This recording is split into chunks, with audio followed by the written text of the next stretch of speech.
I tend to think that Geoffrey Mosiria is one of the most competent officers that Governor Johnson Sakaja of Nairobi County is privileged to work with.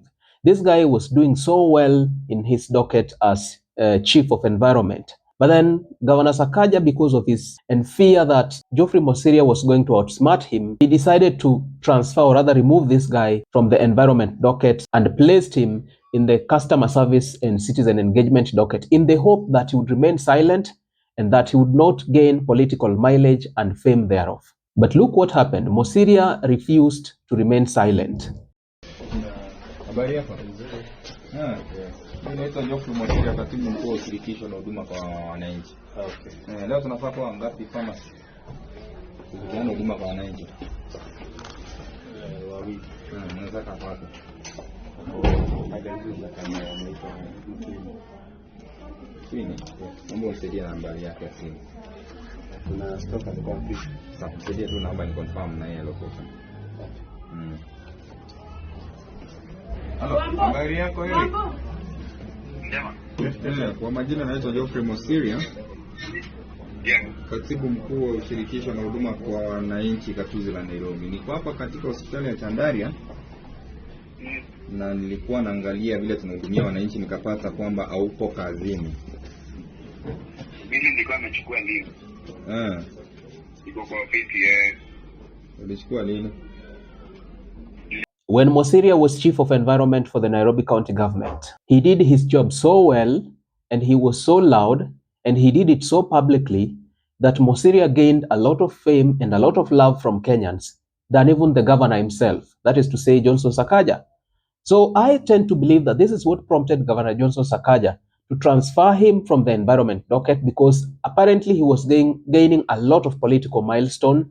He was becoming more popular and more famous than Sakaja. So Sakaja decided, let me remove this guy from the environment docket.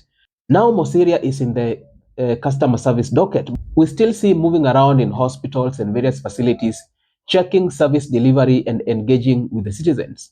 So Geoffrey Mosiria has told Sakaja that, no, you are not going to silence me. I'm going to continue with my work.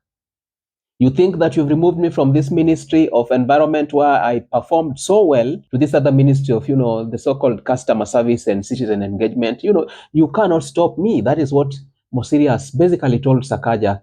That is what he has basically demonstrated by, getting down to duty and visiting those various health facilities in the county. Mosiria has actually communicated to Sakaja that no matter what you do, even if you were to strip me of these responsibilities and make me just a mere employee of the Nairobi City County government, I would still do this work and it would be publicly visible and I would still gain recognition and political mileage, if that is the word, and that come 2027, I will be better placed to seek whatever kind of mandate from the people as a potential political leader. You see, in this country, Kenya, politics is usually a very dirty game. In fact, it is the dirtiest game. Politicians in this country have this terrible tendency of rewarding impunity and shunning away hard work and meritocracy.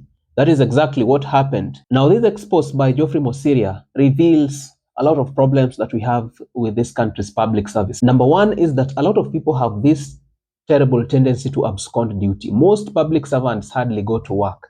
And if they do, they go to work, but they do not have the, how do we call it? They do not have the motivation and the will to serve the people. System inefficiencies and reluctance to deliver effective services to the people is another problem that we have in this country. What do you think about this? Do let me know what you think in the comment section below. I think that it is in order for Geoffrey Mosiria to continue with the work that he's doing of visiting sites and not just staying in an office somewhere and giving orders, shouting orders, or whatever thing that these people do in offices. Do you think this is in order? And do you think Governor Johnson Sakaja is going to do something about it? Because as we can see, he has refused to remain silent as Sakaja had thought he would. Don't forget to like, subscribe, and hit the notification bell for more informative content such as this. I am committed to informing, educating, and entertaining in a manner that mainstream media cannot. And this is all I had for you in this video. Let us meet up in the video that's coming right after this.